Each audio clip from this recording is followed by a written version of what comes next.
अस्सलामु अलैकुम वरहमतुल्लाहि वबरकातुह। पिछले हफ्ते हमने अल्हम्दुलिल्लाह सूरह नस्र की तफसीर और तर्जुमा किया, जिसको हमने डिस्कस किया और बच्चों ने कॉपी में लिखकर उसको माशाल्लाह याद भी किया और सुनाया भी। सारे ही बच्चों ने तकरीबन, कुछ बच्चों को अगर हटा दें लाइक 5% बच्चों को, 5% बच्चों ने नहीं किया, बाकी सबने किया माशाल्लाह। और पिछले हफ्ते जो विनर हैं, जिन्होंने परफॉर्मर ऑफ द वीक का खिताब जीता है, माशाअल्लाह, पिछली बार भी एक लड़की ने जीता था, गर्ल्स, और इस बार भी एक लड़की ने जीता है। पिछली बार भी जो बच्ची ने जीता था वो एक ऑनलाइन बच्ची है, ऑनलाइन स्टडी करती है हमसे, और इस बार जो जीता है वो भी ऑनलाइन बच्ची है, ऑनलाइन स्टडी करती है, Noida, from Noida, Mahak Sheikh. Very good महक, आपको परफॉर्मर ऑफ द वीक का खिताब और ये आपका पेन मुबारक हो। ये आप तक हम नोएडा पहुंचाने की पूरी कोशिश करेंगे इंशाअल्लाह। ओके, तो आज हम बात करेंगे सूरे लहब की। सूरे लहब, थोड़ा सा इसका वाकया समझ लेते हैं, उसके बाद हम इसका तर्जुमा करेंगे इंशाअल्लाह, तो वो जल्दी समझ में आएगी। वाकया कुछ इस तरीके का है कि नबी अकरम सल्लल्लाहु अलैहि वसल्लम ने जब दावत देना शुरू की दीन की, तब अपने आसपास के लोगों को इब्तिदा में, स्टार्टिंग में अपने आसपास के में तो नहीं, मतलब कई उलमाओं का कौल है कि छुपके दी, लेकिन कई उलमा का यह भी है कि नहीं छुपके दी, खुलकर ही दी।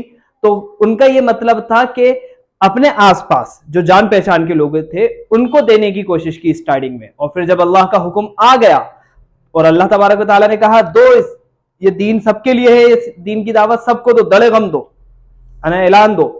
तो आप सल्लल्लाहु अलैहि वसल्लम, एक पहाड़ है, आप जानते होंगे, सफा मरवा का जो पहाड़ है जहां पे हाजी लोग जाते हैं, दौड़ लगाते हैं, अब तो उसे काट दिया गया है उस पहाड़ी को। उस पहाड़ पे चढ़े और सबको बुलाया, कुफ्फारे मक्का को बुलाया, कुरैश को बुलाया, सबको बुलाया और ऐलान किया। पहले तो पूछा कि आप लोग मुझे कैसा समझते हो। अभी काफिरों को ये नहीं पता ना कि आप दीन का ऐलान करने वाले हैं, तो काफिरों को तो पता है कि आप सल्लल्लाहु अलैहि वसल्लम के अखलाक कैसे हैं, वो किस टाइप के हैं, किस किस्म के हैं। तो सब आए और आप सल्लल्लाहु अलैहि वसल्लम ने पूछा कि मुझे कैसा समझते हो। तो उन्होंने कहा आपको हम सादिक समझते हैं, सच्चे हैं आप। तो उन्होंने कहा कि अगर मैं कहूं कि ये पहाड़ के पीछे से एक लश्कर तुम पे हमला करने आ रहा है, तो तुम इस बात पे तस्दीक करोगे या तहकीक करोगे कि आ रहा है या नहीं। तो उन्होंने कहा कि हम आप पे इतना यकीन रखते हैं कि हम तहकीक करने नहीं जाएंगे, हम उस लश्कर से लड़ने की, बचने की तैयारी में लग जाएंगे। तो उन्होंने कहा, आप सल्लल्लाहु अलैहि वसल्लम ने कहा, तो सुनो, ये बुतों की इबादत करना बंद कर दो, एक अल्लाह की इबादत करो जिसने इस जहां को बनाया है, अल्लाह की इबादत करो। तो पूरे लोगों में से सबसे खतरनाक इंसान जो आप सल्लल्लाहु अलैहि वसल्लम का सगा चचा है, अबू लहब, वो खड़ा हुआ और उसने बड़ी ही बेहरमती से आप सल्लल्लाहु अलैहि वसल्लम के साथ पेश आया। नाउज़ुबिल्लाह, अल्लाह माफ फरमाए कि मुझे वो अल्फाज यूज करना पड़ रहे हैं क्योंकि मुझे समझाना है ना, ये वीडियो समझना आसान हो जाएगी। उसने कहा, ए मोहम्मद सल्लल्लाहु अलैहि वसल्लम, तुम्हारे हाथ टूट जाएं, तुमने ये कहने के लिए हमको यहाँ इकट्ठा किया है। अल्लाह अकबर, नाउज़ुबिल्लाह, अल्लाह माफ करे, अस्तगफिरुल्लाह। ऐसी बेहरमती उसने की, आप सल्लल्लाहु अलैहि वसल्लम की बेहरमती की। जवाब किसने दिया? अल्लाह तबारक व तआला ने कुरान पाक की सूरत नाजिल कर दी, सूरह लहब। अब मैं इसका आयत वाइज तर्जुमा करवाता हूं आपको, लिख भी लीजिएगा। अल्लाह तबारक व तआला ने अबू लहब के लिए सूरत नाजिल की, तब्बत यदा अबी लहब व तब, अबू लहब के हाथ टूट गए और वो हलाक हो गया, यानी बर्बाद हो गया। तब्बत यदा अबी लहब व तब, अबू लहब ने आप सल्लल्लाहु अलैहि वसल्लम के साथ बेअदबी की और आप सल्लल्लाहु अलैहि वसल्लम के साथ बेहरमती करने के बाद अल्लाह तबारक व तआला ने जवाब दिया कुरान में, तब्बत यदा अबी लहब व तब, अबू लहब के हाथ टूट गए और वो बर्बाद हो गया। अभी हुए नहीं है, अभी अल्लाह ने नाजिल की है सूरत, आगे होंगे कुछ दिनों बाद। ये कुरान की हकीकत होने की निशानी है।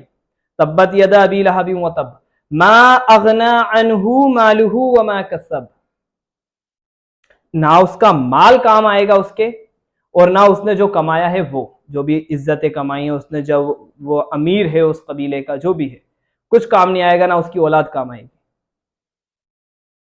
سیصلی نارن ذات لہب، بہت جلد وہ ایک بھڑکتی ہوئی آگ میں جائے گا.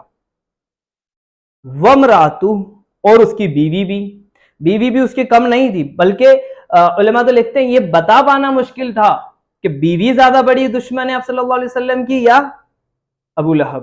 دونوں ہی بڑے خرافاتی تھے، میاں بیوی دونوں ہی بڑے خرافاتی تھے. وامرأتہ، اس کی بیوی بھی جائے گی بھڑکتی ہوئی آگ میں.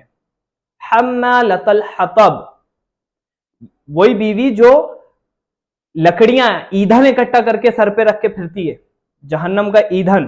حالانکہ وہ آپ صلی اللہ علیہ وسلم کے لیے کانٹے اکٹھا کرتی تھی، لکڑیاں اکٹھا کرتی تھی، کانٹے، جبکہ تھی مالکن بڑی، اتنے سارے نوکرانیاں ہونے کے بعد خود یہ کام کرتی تھی، کانٹے خود چنتی تھی دن میں اور آپ صلی اللہ علیہ وسلم کے لیے، اور رات کو آپ صلی اللہ علیہ وسلم جس راستے سے جاتے تھے اس راستوں پہ پٹکتی تھی. تو اس کو بھی بتایا گیا. وامرأتہ حملۃ الحطب فی جیدہا حبل من مسد، اس کے گلے میں، اس کے ہار جو لگاؤ، اس کے گلے میں کھجور کی رسی کا پھندا ہوگا. اور وہ مری کیسے، میں بتا دیتا ہوں آپ کو، کہ ایک بار وہ گٹھا رکھ کے لا رہی تھی، کنویں کے پاس آئی، بیٹھی، فرشتہ نکل کے جا رہا تھا، فرشتے نے کھجور کی رسی کا پھندا اس کے گلے میں باندھا اور گٹے میں باندھ کے گٹا کنویں میں. اب پریشر آیا، گٹے کا وزن بڑھا، گلے کا پھندا کسا اور وہیں پہ تڑپ تڑپ کر مر گئی. قرآن پاک کی آیت پہلے آ چکی تھی، اس کا یہ حشر بعد میں ہوا. اور ابو لہب کا بھی یہی حشر ہوا، ہاتھ ٹوٹ گئے، بولا تھا نا آپ، اللہ تبارک و تعالیٰ نے بول دیا. تو اس کے ہاتھ میں ایک پھوڑا ہوا اور اتنا زہریلا پھوڑا ہوا کہ اس پورے پھوڑے نے پورے بدن پہ ہی قبضہ کر لیا. اس کے پورے بدن سے پیپ، بدبو اتنی آنے لگی کہ سب لوگ اس سے دور بھاگنے لگے، حتیٰ کہ اس کے لڑکوں نے، بچوں نے بھی اس کا ساتھ چھوڑ دیا. اور یہاں تک ہلاک ہوا، برباد ہوا وہ، کہ جب وہ مرا تو اس کی لاش کو کوئی ٹھکانے نہیں لگا رہا تھا، دفنا نہیں رہا تھا کہ کہیں یہ بیماری ہمیں نہ لگ جائے. اس کے لڑکوں نے خود نہیں لگایا. پھر 2-3 دن جب اس کی لاش بدبو کرنے لگی، کافی پریشان ہونے لگی لوگوں کو، تو لوگوں نے کہا بھائی تم تو کرو. اس کے بچوں سے کہا، تو اس کے بچوں نے بھی نہیں کرا. بچے حبشی غلام لے کر، جو ان کے غلام تھے ان کو لے کر آئے، وہ ان غلاموں سے کروایا، غلاموں نے بھی ہاتھ نہیں لگایا، لکڑی سے کرا. سوچیں، یہ حشر ہوا ابو لہب کا. یہ حشر ہوتا ہے نبی کی شان میں گستاخی کرنے والوں کا. اللہ تعالی ہم تمام کو نبی اکرم صلی اللہ علیہ وسلم سے محبت، خوب ساری محبت کرنے کی توفیق عطا فرمائے، اور کبھی بھی انجانے میں بھی ادنا سے ادنا بے ادبی، بے حرمتی سے اللہ تعالی ہم تمام کی حفاظت فرمائے. تو بچوں، یہ سورت کا میں نے آیت وائز ترجمہ لکھوا دیا ہے، ادھر آ جائے گا آپ لوگوں کا سب ٹائٹل میں، اس کو لکھ لیجئے گا، یاد کر لیجئے گا. انشاءاللہ منڈے کو ملاقات ہوتی ہے اپنی اپنی کلاسوں میں، تو وہاں سنتے ہیں. اللہ حافظ.